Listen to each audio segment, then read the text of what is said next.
Coaches, elevate your career with the AFCA Career Center. Designed exclusively for active members, this platform provides powerful tools to boost your job search, professional growth, and team building. Create a personalized career profile, explore job openings at all levels, connect directly with hiring organizations, and even post open positions to find top talent for your program. Log in to your AFCA portal today and discover the opportunities waiting for you.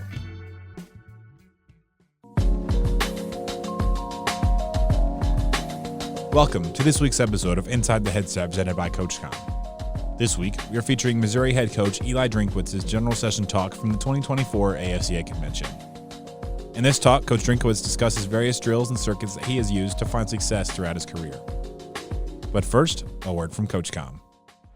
Deuce left, check with me. If they're in quarters match, we're going to Pittsburgh or Ohio. They're in zero. Let's go Hippo, Seattle, wide choice. If we call the protection right, it's 6. When a play call is the difference between winning and losing, your headset choice could be your most important decision.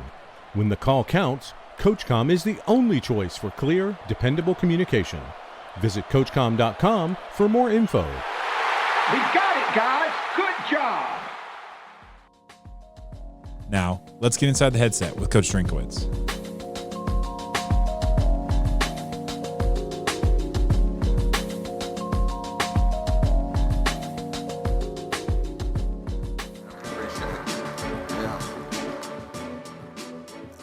Hey, it's a heck of an honor to be here today. I told them, I said, I want to speak in the last slot because that's where the real football coaches are. So I appreciate y'all being here today. You know, I was walking up the escalator and I had my Missouri jacket on and it was a block M. And football always finds a way to humble you, okay? So it doesn't matter how high you get or whatever. Football always finds a way to humble you. So I'm going up the escalator. Somebody looks at me, they recognize me, and they go, "Coach, heck of a year." I said, "Appreciate it." He goes, "What do you do at Michigan?" I go, "It's Missouri." He looked at me and said, "Yeah, y'all had a pretty good year, huh?" I was like, "Damn, we were top 10 in the country, man. Like, that's better than pretty good, okay? But we'll take it." So, no, but football has a way to humble you.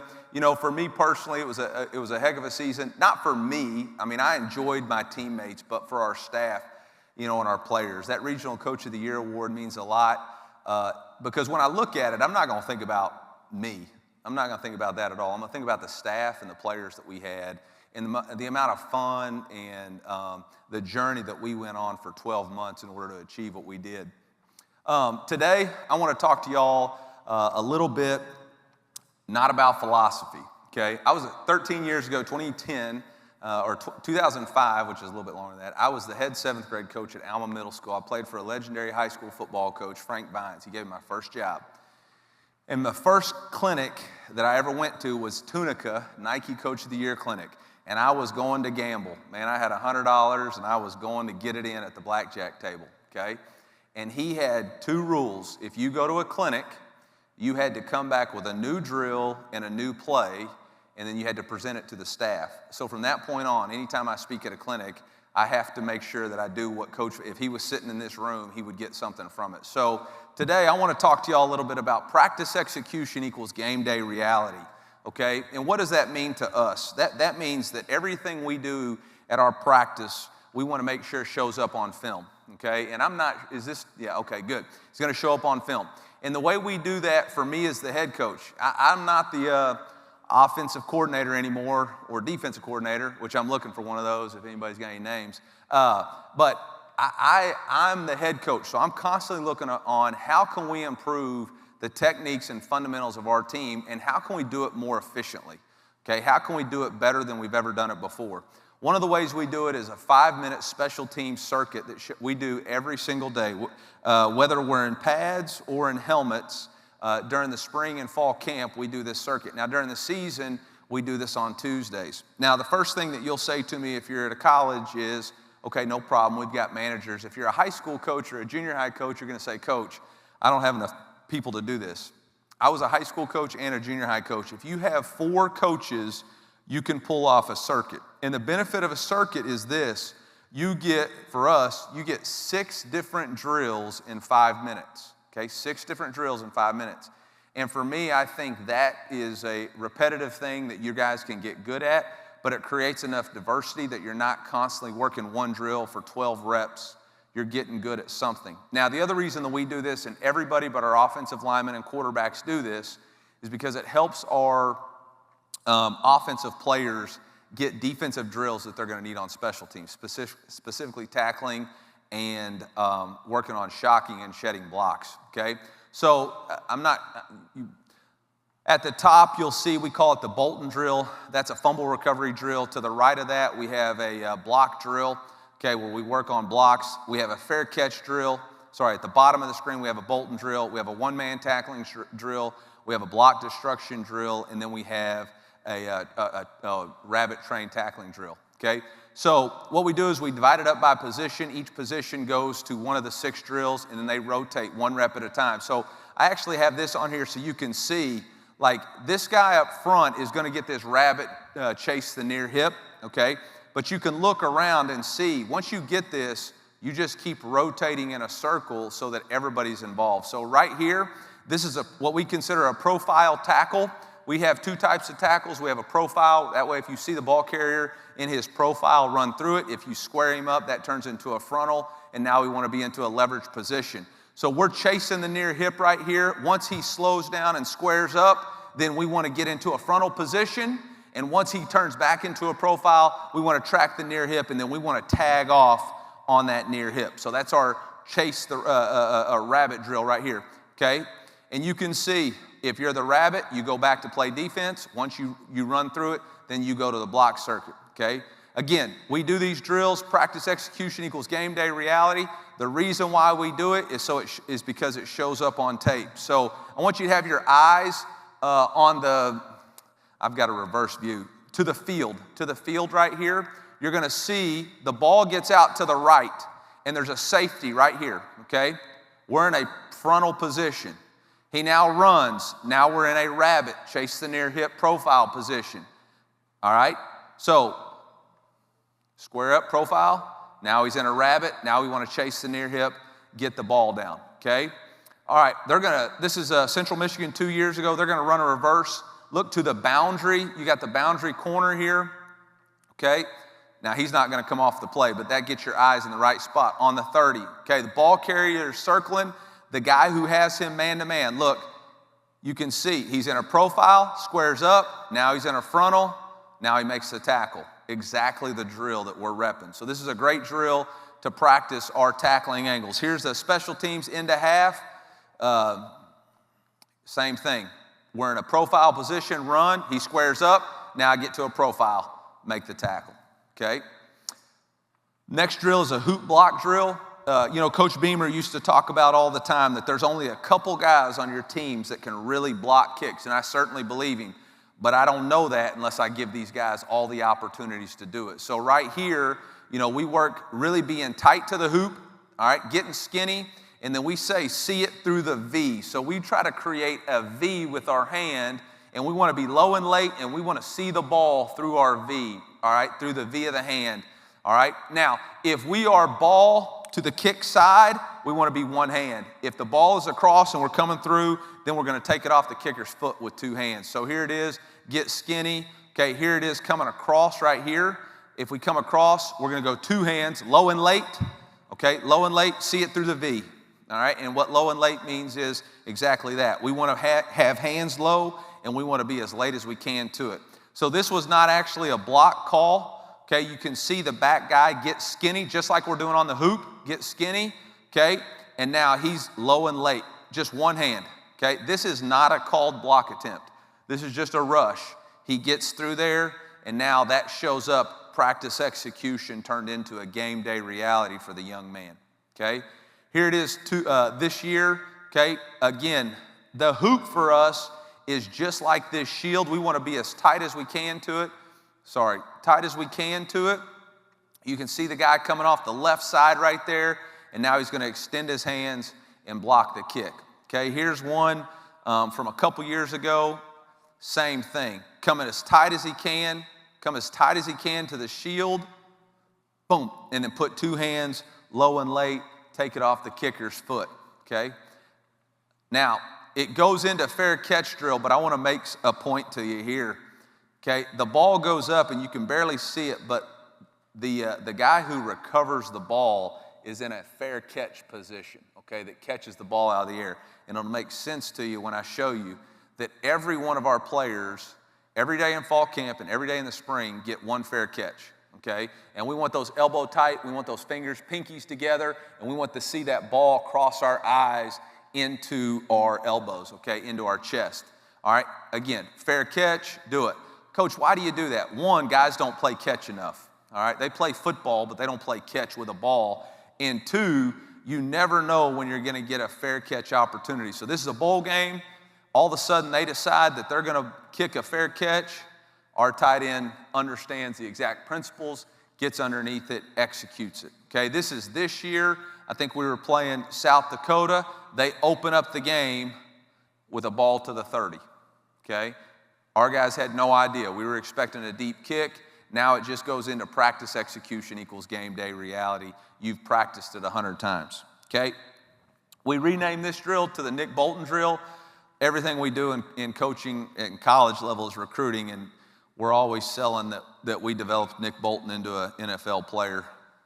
I think his parents had a lot more to do with it than we did, but all right, feet through the bags, all right, pinkies together. We want to keep our weight back, run through the football. We have a city ball, country ball that we'll talk about, but right here, this is all city ball. So we practice that every day, shows up right here, boom, feet together, hands behind the ball, weight behind the feet, recovers it. In the Super Bowl last year, we take all the credit for this. Okay, yeah, practice, execution, game day reality. Andy Reid and those clowns had nothing to do with it, you know. All us, baby.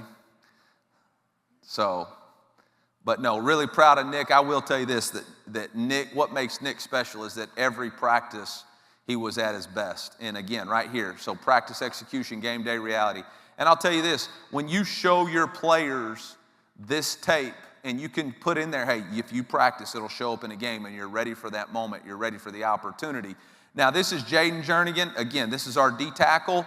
He's got to get his weight back. See how his weight's forward? He's already stumbling and bumbling. Well, practice execution, both good and bad, is game day reality. Look, weight forward. He's already stumbling and bumbling.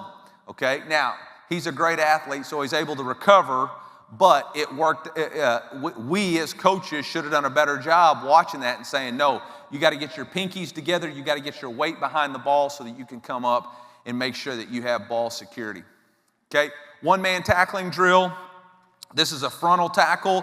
We have the one-man dummy right there, and all we're going to do is shuffle into it, and we're going to hit on the rise, wrap and run our feet. Okay, wrap and run our feet, near foot, near shoulder, hit on the rise. Again, this is a way for our defense to get an extra tackling drill in, but it's also for our wide receivers, running backs. Everybody that we expect to play on special teams has to be able to tackle, okay? And the only way that you can do that is in practice, okay?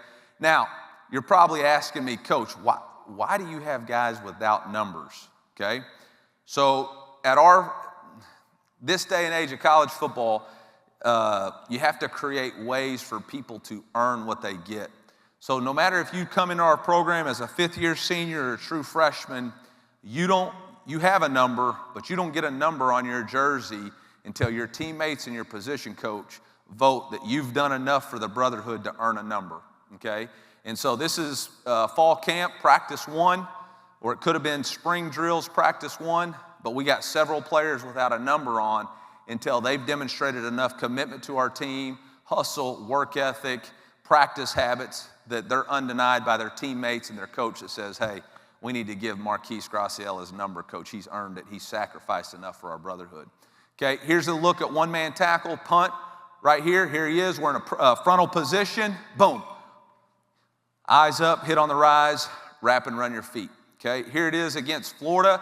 Down to you're at the boundary right here. They're going to run a little spot screen. Here comes the safety, exact same player that I showed you in the drill. Man, frontal tackle right there, one-man tackle. All right, frontal tackle, get the guy on the ground. Okay, playing Memphis this year, same situation. Ball out to the flat, corner right here, one-man tackle, get the guy to the ground. Okay, the last drill in our 6-man rotation is what we call block destruction. okay?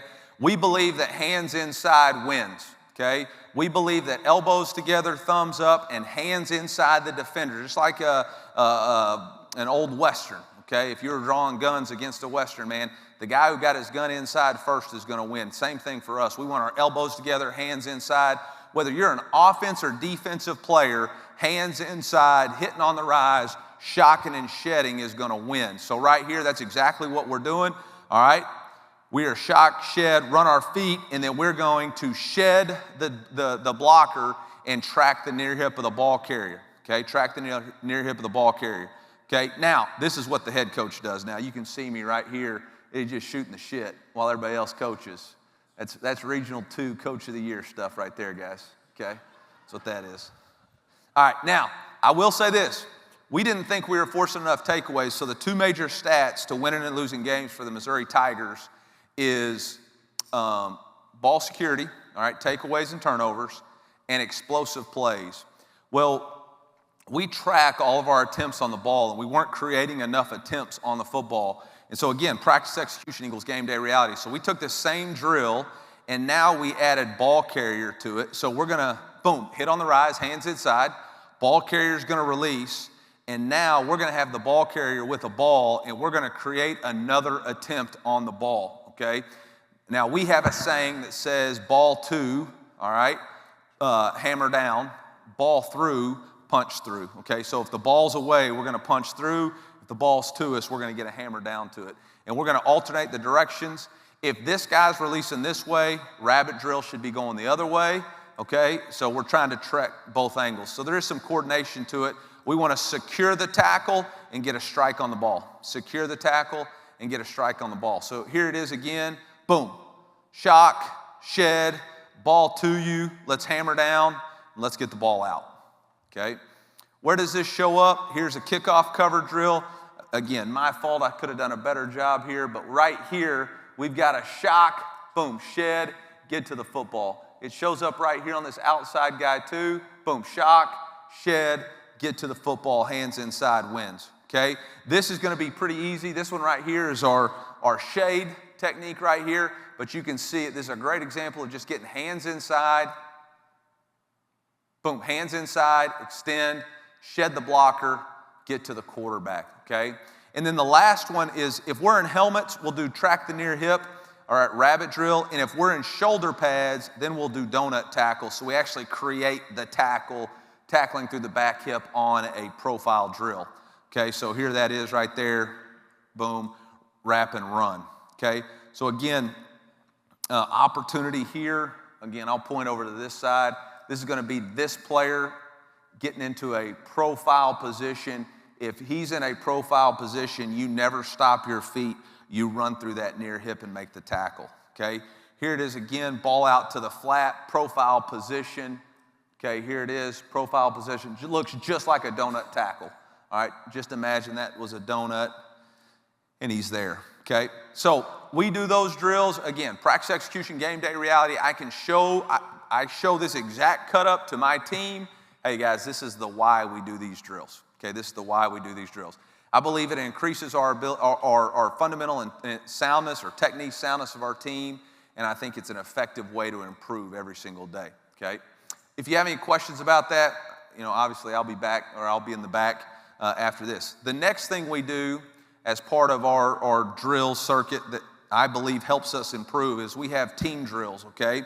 And these team drills combine tackling angles and ball security, okay? So we're gonna work on ball security from an offensive side, full speed, and we're gonna work on proper tackling angles from the defensive side without creating unnecessary collisions. So the first one we have is called no peeky, okay? We'll split into two groups, okay? We'll have a coach over here, we'll have a defender over here. Sorry, you can tell, see, I'm a head coach now. I don't use the remote as much as I used to, you know? Okay? We have, right here. You got two different lines.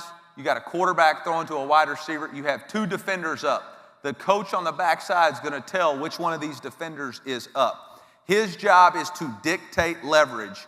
If you're a defender on the field, your job, if you're the first person to the ball carrier, is dictate leverage to the other 10 defenders on where to fit to tackle, okay? Tackling is not about you getting head up on somebody. It's about you telling the rest of the guys, I got this side, you got the other side, okay? Now, we have a couple of different things too for the ball carrier. When you're a ball carrier, you turn and catch the ball. The number one thing we want you to do is attack vertical, okay? As soon as you catch the ball, attack vertical. ID the nearest defender. Once you identify the nearest defender, attack his leverage. If his feet stop, break away from him. If his feet keep running, try to cross his face, okay? Always try to cross his face, okay? And then we always talk about low pads, double the ball in trouble, okay? So we stole these from Coach Belichick. I say steal. He gave them to me, but don't tell him that he gave them to me, okay? Y'all understand how that goes? Y'all didn't get the joke, but he doesn't know that I have these, okay? So quarterback turns, throws the ball. Ball carrier turns around. What's the first thing he has to do? ID the defender. Once he IDs the defender, he wants to attack his leverage. Once the defender's freeze, he breaks away, okay? Now, if I'm the defender, I got to get my ass up off the ground because defense is about getting off the ground and chasing your butt to the ball, and then I want to go dictate leverage as quick as I can. I want to run in a profile position until I get close to him. I want to put near foot up, all right? I want to take the inside half, and now I want to make sure I can tag that near hip, okay? If I have this side, everybody else knows they can fit over here. Everybody else knows they can fit over here. Okay, so here's us doing it. Boom. Ball carrier. I think this is a great example of the ball carrier attacking leverage, freezing feet, burst away. Really good job by the defender. Get as close as you can. Okay, near foot up. Don't false step. Don't step underneath yourself and attack the ball carrier. Same thing here. You can see his left foot stays up and we are in a profile position. We have our left foot up, so if he breaks away, I can get to it. If he breaks left, I don't step underneath myself. My feet are always gaining ground to the defender or to the ball carrier. Here we go again, okay? Great job. Attack the near defender, run away. This is a really good job. This is Ennis Rakestraw, Duncanville, top 50. Well, depends on what Matt Miller says about him or Adam Scheffner and all that. But he's a really good player going to the Senior Bowl. He never slows down. He just runs right through it and plays with a lot of confidence, and that's why he's a really good tackler. You can tell, boom, near foot up, just explodes through it, okay? Where's that show up? Here's a coverage drill right here, okay? This is no peeky, exactly like it. There's the ball carrier. He's fighting his ass off, gut off of the ground. Now you just take away the inside number. All of our defenders know he's got the inside half. I'm going to fit off the other half. And now we're in a position to not miss a tackle. And if we did miss a tackle, somebody else has our back, okay? So that's no peeky. The next one's running knife 2.0. So now running knife 2.0, now we're going to put the two defenders in a single line, okay? They're going to be in a single line. The first person's responsibility, he's going to do one up, down. The guy in the back is going to do two up, down. The first guy down, his responsibility is to dictate leverage so that the guy behind him can know where to fit. We do not want it to be like an arrow or a straight line where an arrow could kill 3 people. We want it to be an arrow would only get the ball carrier. We want one guy forcing one side, one guy forcing the other. The ball carrier is going to run like he's catching an under route. He's going to put his foot in the ground and get vertical. He's going to have a ball security component right here. So we got quarterback, ball carrier, ball security, and 2 defenders here, okay? Again, we show our guys, the Patriots, doing it to create buy-in. Hey, you want to play in the NFL, you got to be able to do NFL drills. You can see it pretty clearly. First guy's down. Watch what he does. He moves to the left, or what would be his left or right, to create leverage. Hey, I'm telling you, when you get your ass up, you got to go opposite me because the ball carrier's not going this way. He's got to go that way, and now we are going to secure that tackle. Now we're going to secure the tackle. Here it is for us.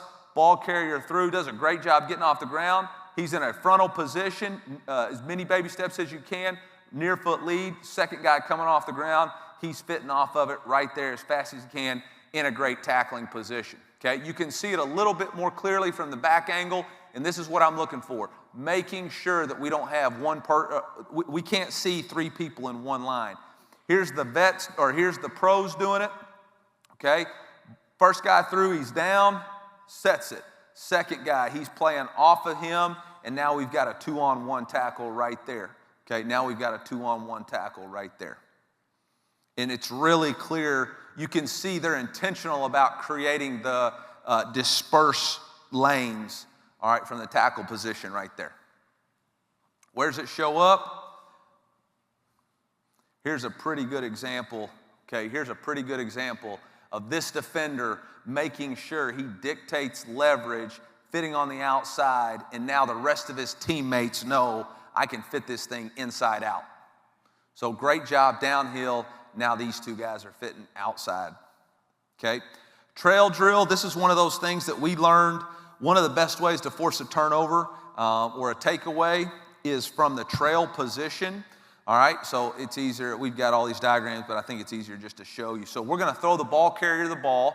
He can put the ball in the right hand or the left hand. The defender, when the ball is caught, is going to get in the trail side or the ball side hand of the defender or of the ball carrier, and then he's going to strike on the ball, secure the tackle, and get a punch. He can either punch down or punch up. I don't dictate what that looks like, but we're trying to get a punch on the ball, okay? And what we're trying to teach and coach is make sure you are getting to the trail hand, to the ball side trail hand, because it's the defender you don't see that takes the ball away, okay? So again, practice execution equals game day reality. So this is a great clip. Tyron Hopper, he gets in the trail position, ball side, boom.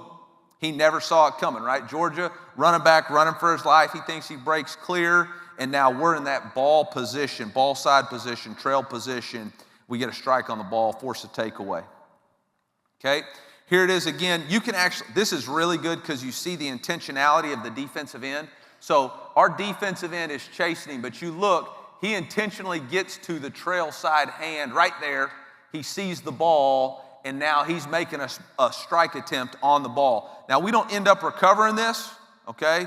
But the point of it is the ball's out, and we got an opportunity to create one of the two situations that give us the best chance to win the game, which is takeaways and limiting explosive plays. Again, you can see the Patriots right there, get in the trail position, get to the ball side of the ball carrier, okay?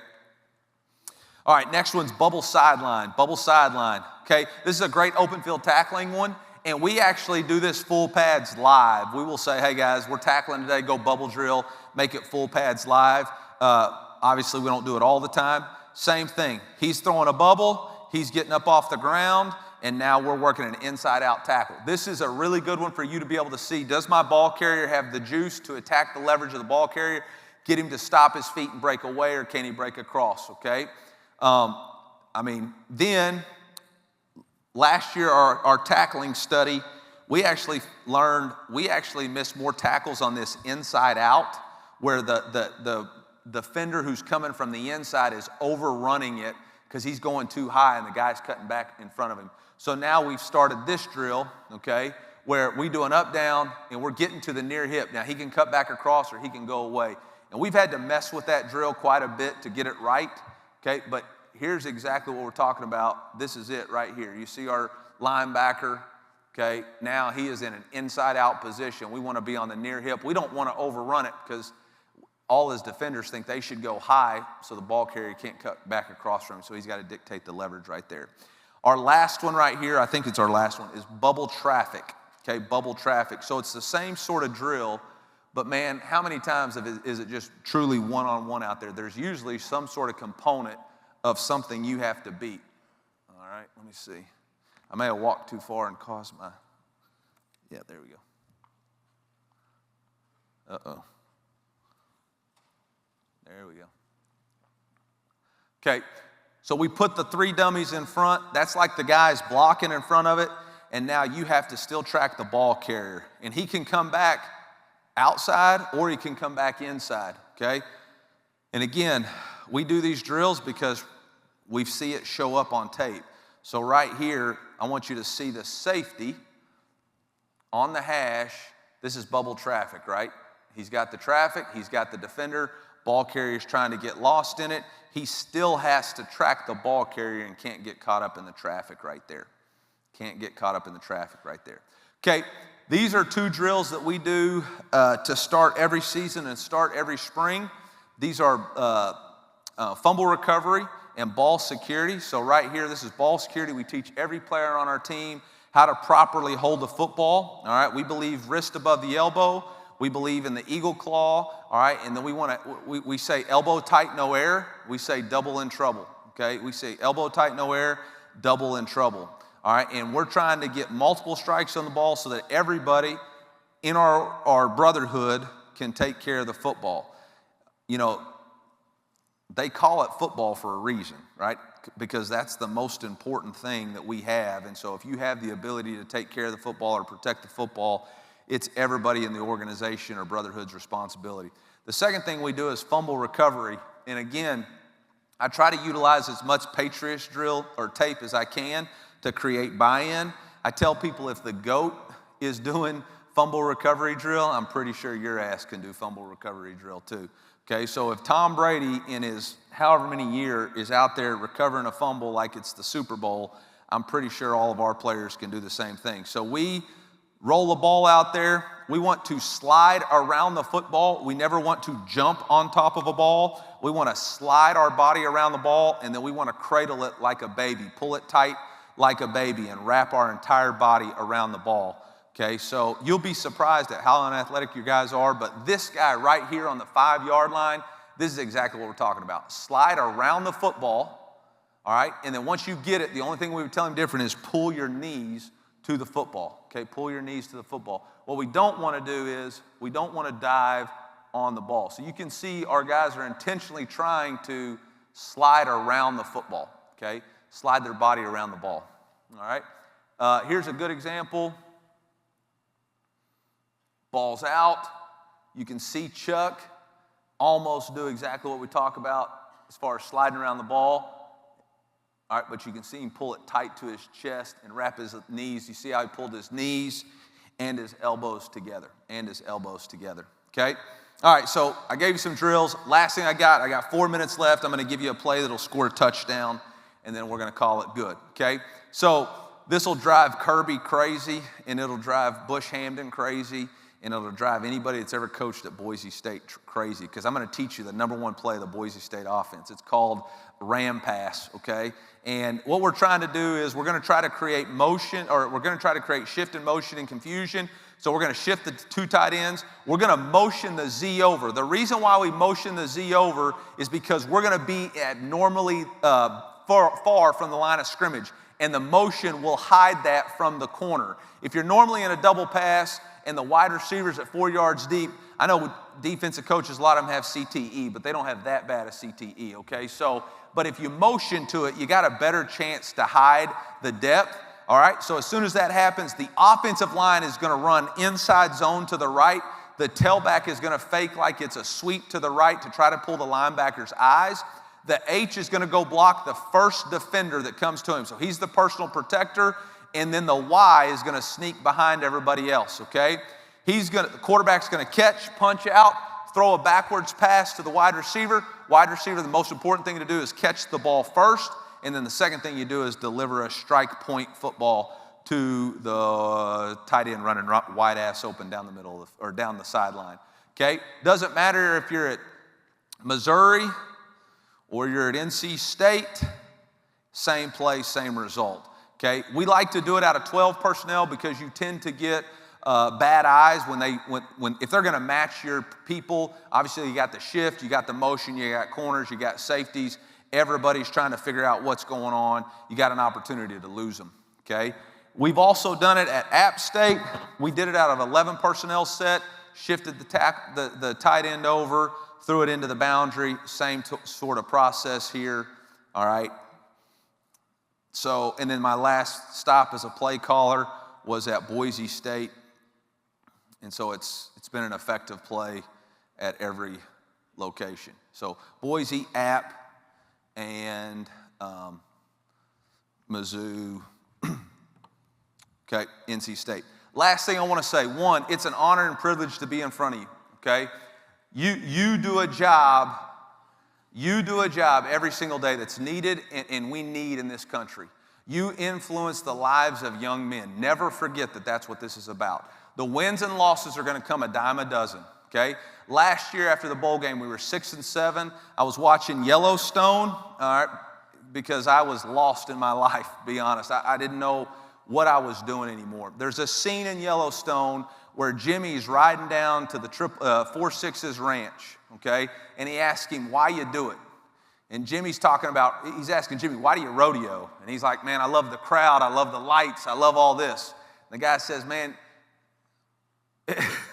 he said, the light, what about the horse? That's all cowboying is. It's you and a horse doing a job, not letting anybody down. And that hit me. Because coaching's about the players and the staff doing the very best job you can for each other, trying like hell not to let the other one down. And all this day of NIL, transfer, and problems and all that stuff, man, they're all real and we got to fix it. But I ain't going to fix it. But what I can do is I can love the horse. I can love the players that I'm with. I had the most fun I've ever had this season because it wasn't about anything else than loving my players and my staff. And I recently had one of my best friends, Blake, decide to go take the job at LSU, and I wish him well, and it's awesome, and it hurt me deeply on a personal level. And I woke up the next morning, I said, you know what, I won't ever do it different.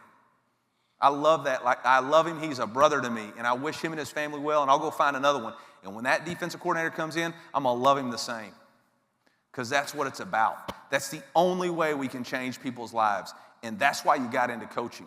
You didn't get in it for the paycheck. You didn't get in it for the lights. You got in it because you love kids, you love the influence that you have, and love the people you work with. And I would just encourage you, keep the main thing in football. Appreciate y'all. It's an honor to be up here. In my wildest dreams, I never thought I'd be able to speak at the AFCA Convention. Thank you for Todd Berry for having me up. Thank you for the opportunity. And I hope y'all go kick some ass soon, whether it's spring football or the fall. Appreciate y'all. MIZ. CoachComm has been delivering tough headsets for tough teams for more than 31 years. It's why 97% of FBS teams and thousands of high schools across the country rely on CoachComm. Get the best for your team. Visit CoachComm.com for more info. Thanks for listening to this week's episode of Inside the Headset, presented by CoachComm. If you'd like to learn more about this week's episode, head over to AFCA.com. There, you can access every episode and find corresponding show notes. Remember, you can catch every episode of Inside the Headset presented by CoachComm on wherever you get your podcasts, including Spotify, Apple, and YouTube. While you're there, we'd love for you to take a moment to rate, review, and subscribe to the podcast. Your feedback helps us improve and grow. Keep up with the latest news by following us on social media. Connect with us at Inside the Headset, and remember to tag us when you share your favorite episodes. For more updates on all things AFCA, be sure to follow the @WeAreAFCA social media accounts. If you're not a part of the AFCA community yet, visit AFCA.com to join thousands of NFL, college, and high school coaches nationwide and across the globe. Elevate your coaching game with an AFCA membership. You'll gain exclusive access to the annual AFCA Convention, magazine, digital library, and AFCA Insider email. Stay up to date with the latest stories and news on the AFCA website. More than just a convention, the AFCA offers continuous education, guidance, networking, and more. Celebrate the past and shape the future with the AFCA. It's about fostering exceptional coaches who create outstanding teams and even better individuals. Invest in your skills and make a lasting impact today by engaging with the AFCA. Your journey starts here.